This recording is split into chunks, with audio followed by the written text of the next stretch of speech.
To produce the first ever male birth control pill, scientists have discovered that a plant extract once used by African warriors as a heart-stopping ingredient in their poisonous arrows could be the key. The natural product is called Albane and it's found in two plants native to Africa, the Acocanthera schimperi, or arrow poison tree, and the Strophanthus gratus, more commonly known as climbing oleander. Albane is a toxic substance that can cause damage to the heart tissue and lead to death, but when used in much smaller doses it's found in drugs prescribed by doctors to help control blood pressure and treat heart attack patients. Researchers at the American Chemical Society noted that Albane has been shown to curb fertility in men, but its high toxicity levels make it unsuitable for this purpose. The scientists created a new Albane analog, a variation of the compound with a slightly different molecular structure, that is designed to hone in on a specific protein in sperm that controls its ability to swim. If sperm cells aren't able to swim, they can't reach and fertilize an egg.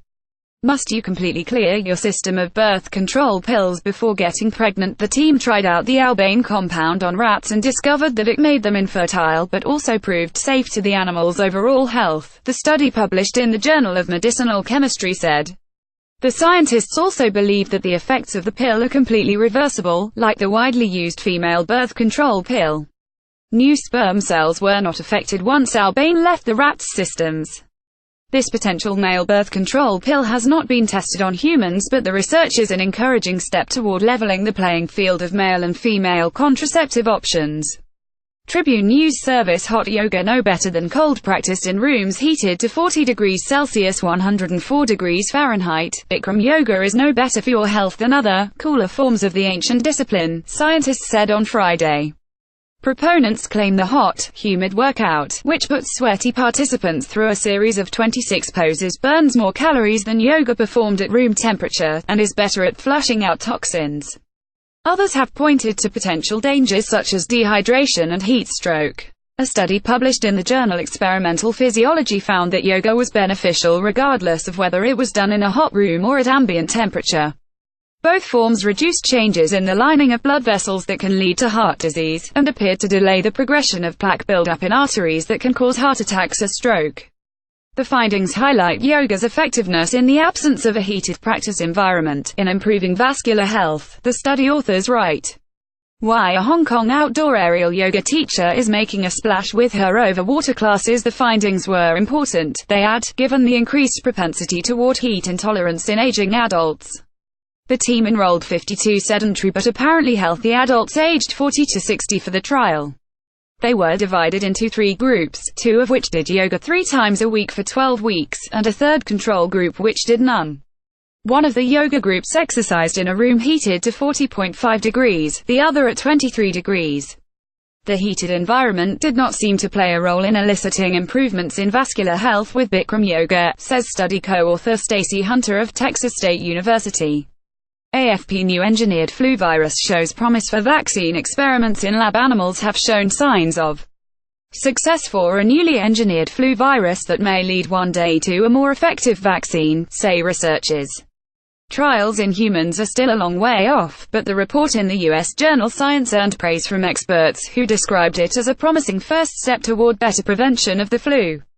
The World Health Organization considers the flu a major public health concern because it infects up to 5 million people with severe illness each year and causes up to 650,000 deaths. Because the variations of seasonal influenza viruses can be unpredictable, current vaccines may not provide effective protection against them, says senior author Ren Sun, a professor of molecular and medical pharmacology at the David Geffen School of Medicine at UCLA. These experiments were performed in laboratory animals, and the proof of the pudding will be how the mutant virus performs in humans. Jonathan Ball: previous pandemics and recent outbreaks of bird flu highlight the need to develop vaccines that offer broader, more effective protection. Scientists arrived at the new approach by studying the genome of the flu virus and finding 8 locations where they could disable its interferon evasion functions, which affect whether a host can fight the illness or not. Regular flu viruses are known for their ability to evade the immune system, but this engineered virus showed it is hypersensitive to one of the body's primary immune defense mechanisms, says the report. Flu shot prep: why do stressing before influenza vaccine can increase its effectiveness? The mutant virus can escape type 1 interferon AFN1 function, the body's first line of defense against viruses. The engineered influenza virus induced strong immune responses in mice and ferrets without causing them to become ill, says the report. It also protected against infection by different strains of the flu virus. More animal studies are planned before any vaccine based on the approach can be tried in people.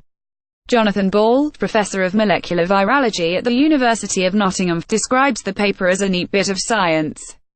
Previous pandemics and recent outbreaks of bird flu highlight the need to develop vaccines that offer broader, more effective protection. There's still lots of work to do to move this exciting development down the vaccine development pipeline, says Ball, who was not involved in the research.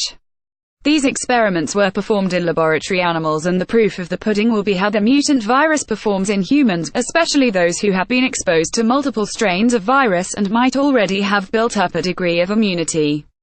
Peter Openshaw, professor of experimental medicine at Imperial College London, describes the work as a collaborative tour de force between groups in North America and China that could lead the way to a universal flu vaccine. This advanced approach combines state-of-the-art virology with incisive immunological techniques, potentially leading to greatly improved vaccines in the future, he says.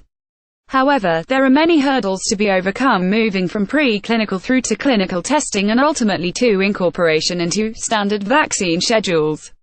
Currently, influenza vaccines must be changed every year because the viruses are constantly evolving.